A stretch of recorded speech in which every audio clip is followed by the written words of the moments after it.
Hey friends, welcome to One Little Coder. In this video, we are going to look at a Python package, very new Python package called Sitable. Sitable helps you build very fast summary information from Pandas data frame. So directly from your Pandas data frame, you can quickly build a summary. That's the main pitch of Sitable. So thanks to the developer Chris Moffat. So let's quickly first see why Sitable is required even in the first place.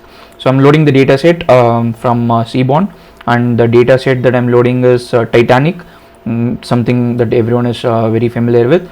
And then this is how Titanic looks like. So let's say now you want to understand the survived count. So what do you usually do? Titanic survived. Let's say you can do it this way also.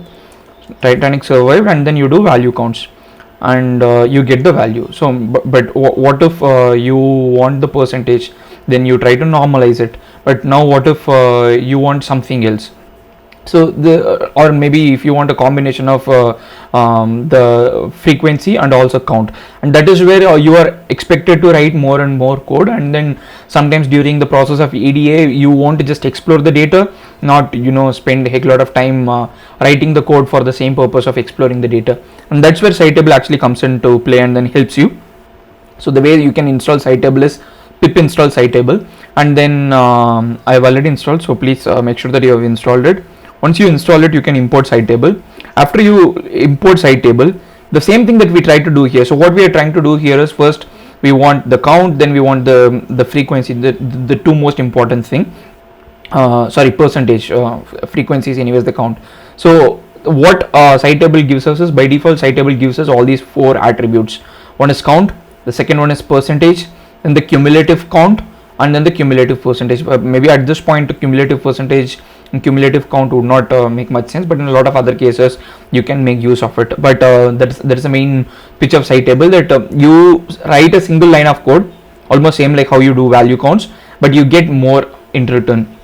So now maybe if you want to make a plot, you can make one plot with count, and then maybe you can have a line chart overlaid on the bar plot with the percentage, so it makes it easier.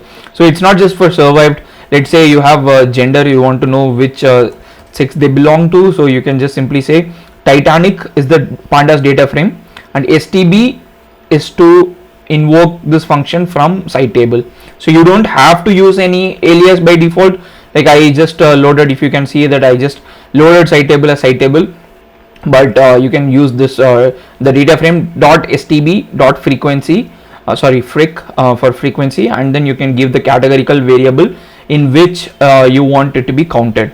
So maybe, okay, now you got the count. Maybe not every time you want the count. Sometimes you want to use a continuous variable with respect to a categorical variable. Let's say you want to see survived, but when you want to see survived, you want to see it with respect to age.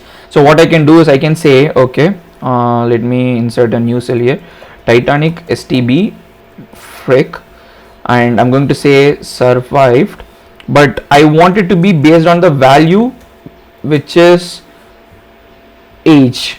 Okay, age.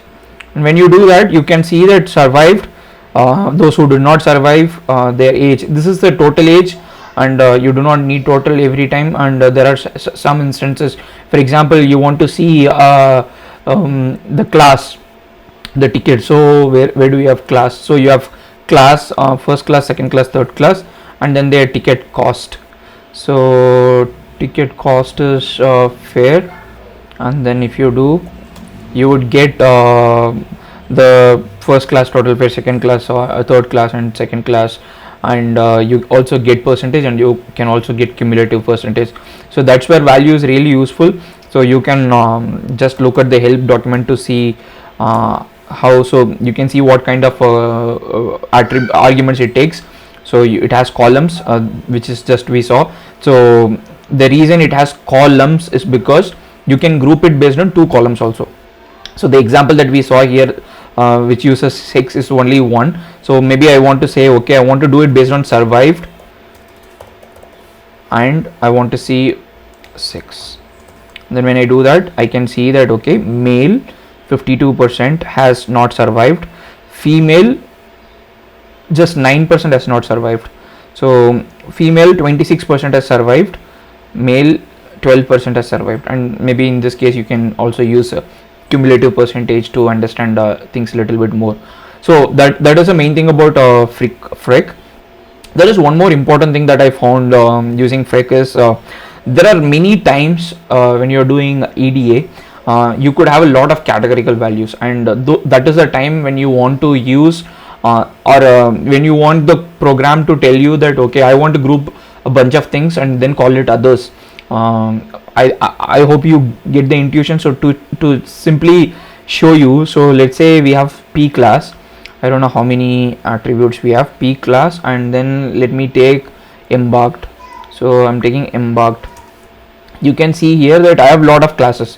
So now I'm going to also add let's say 6 to it. So you can see that now I've got 17 rows. Now this is the time when you want to actually think, okay, maybe I want to do important EDA with this thing, but I don't want to really deal with very small minute detail. For example, this count is 1, this is 1, this is 1, this is 2, this is 7, and it doesn't make much of a sense to observe these things.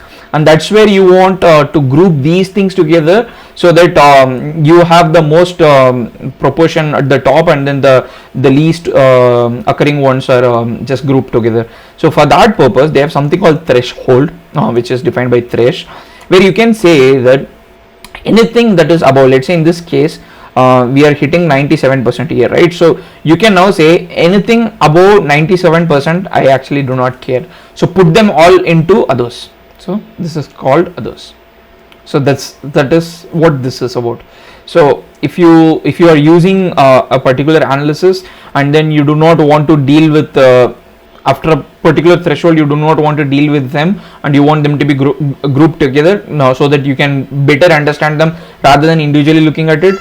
So you can simply say, okay, after this particular threshold, so maybe let's say I'm going to say after 80%, okay, after 80% put everything into others. So you can see that everything has been put into others after 80%, and yeah, you can change the column name or you can change this value, but the main thing is in just again one line, along with frequency, you could do all these things. So frequency is their main function, and they've got one more function which is to say that find missing values.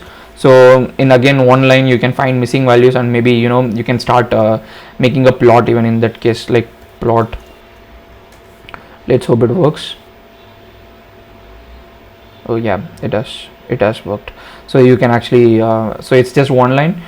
You don't have to really write a custom function for you to understand the missing values, and it can help you a lot on understanding where you have most missing values. Do you want to treat them? Do you want to leave them out? Do you want to consider them? Do you want to talk to your business? So these are two main functions. They have a very comprehensive documentation or a readme page that you should definitely look for, and they also explain how difficult it is to do it with base pandas. Just when you simply use pandas, you have to do all these things, calculate frequency separately, calculate percentage separately, then concatenate them, then rename the column name, and assign a new axis. You do all these things, but instead of that, you can just simply use one function which is stb.freq to get the same output. So which is quite handy, which can propel your EDA, exploratory data analysis, in a very good way. And yeah, missing values, another thing where you want to yeah, the other thing that I forgot to mention is that when you have items, when you have a table like this thing, so they also have another attribute called style, which can tell you true. When you say style is equal to true, it's going to make this table with percentage formatted. So earlier you had a decimal point, a floating point, now you have actual percentage. Maybe you want to take a screenshot to put your PPT, or you want to make a, let's say, blog post or MD, some markdown, something like this. So this could be really handy. So yeah, this is a very good package. They have a few caveats mentioned, so you should definitely look up to it. And they also have some plans about how they can improve binning options and maybe offer plotting. So it's a very nice package. If you have any suggestions, or if you have any open source contribution that you can make, please go ahead and make to this package. And once again, thanks to Chris Moffett for making this package, and it can make your EDA much easier. I hope this video was helpful to you. If you have any suggestions, please let me know in the comment section, and until that, see you, take care, bye.